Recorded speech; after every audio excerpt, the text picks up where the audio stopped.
സന്തോഷത്തിൽ ഞങ്ങൾ എങ്ങോട്ടാന്നല്ലേ? ഇന്ന് ഞങ്ങൾ ഈ കൊല്ലത്തെ ആദ്യത്തെ ഓണസദ്യ കഴിക്കാൻ പോവാ.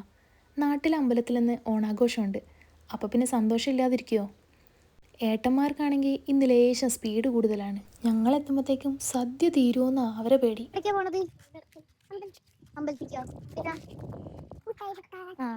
വെറുതെ ആട്ടോ, മുട്ടായി പെറുക്കാൻ പോയിട്ട് ഒരു പരിപാടിക്കും അവർ നിന്നിട്ടില്ല. കുപ്പിയിൽ വെള്ളം നിറയ്ക്കലായിരുന്നു ഞങ്ങൾ അമ്പലത്തിലെത്തിയപ്പോൾ. കുട്ടികളെല്ലാവരും നല്ല സന്തോഷത്തിലാണ്. അല്ലെങ്കിലും ഓണം ഓരോ മലയാളിക്കും പ്രിയപ്പെട്ടതാണല്ലോ. എത്ര തിരക്കാണെങ്കിലും എത്ര ദൂരെയാണെങ്കിലും ഓണം വരുമ്പോൾ മനസ്സ് വീണ്ടും നമ്മുടെ വീടുകളിലേക്ക് എത്താൻ കൊതിക്കും. എന്നാൽ എത്ര കൊതിച്ചിട്ടും നാട്ടിലെത്താൻ കഴിയാത്ത എത്ര പ്രവാസികളുണ്ടല്ലേ നമുക്ക് ചുറ്റും. അപ്പോൾ ഇതൊക്കെ അനുഭവിക്കാൻ പറ്റുന്ന നമ്മളൊക്കെ എത്ര ഭാഗ്യം ചെയ്തവരാ. വർത്താനം പറയുന്നതിൻ്റെ ഇടയിൽ കുട്ടികളുടെയും മുതിർന്നവരുടെയും കളികളൊക്കെ കഴിഞ്ഞു കേട്ടോ. അടുത്തതിന് സദ്യ. അങ്ങനെ ഈ തവണത്തെ ആദ്യത്തെ ഓണസദ്യ സാമ്പാറും അവിയലും ഉപ്പേരിയും കൂട്ടുകറിയും അടിപൊളി.